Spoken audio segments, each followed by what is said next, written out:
Virozat e sinës nuk kursejnë as ish kryeministrin Sali Berisha.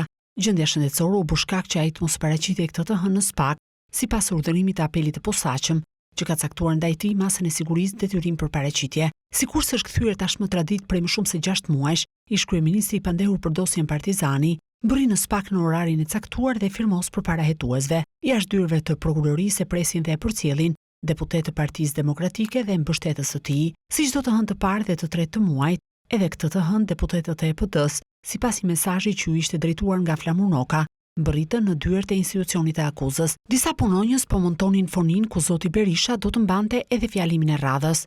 Kur ora po afronte 10, lideri i Partisë Demokratike informoi avokatët se për shkak të gjendjes shëndetësore e kishte të pamundur të paraqitej. Një prej dy mbrojtësve të zotit Berisha, konkretisht Ledion Nuraj, informoi SPAK për situatën. Për ta provuar këtë, avokatët pritet të dorëzojnë edhe raportin shëndetësor për zotin Berisha. Ish kryeministri Sali Berisha është marrë i pandehur për korrupsion kryer në bashkëpunim lidhur me dosjen Partizani, ndërsa dhëndri i tij Marbër Maltezi akuzohet për korrupsion e pastrim parash. SPAK akuzon po ashtu për pastrim parash edhe biznesmenët Fatmir Bektashi e Gjimi Begeja, si dhe Andi Apustinën. Shqyrtimi në themeli dosjes Partizani në gjykatën e posaçme pritet të nisë më datë 30 qershor.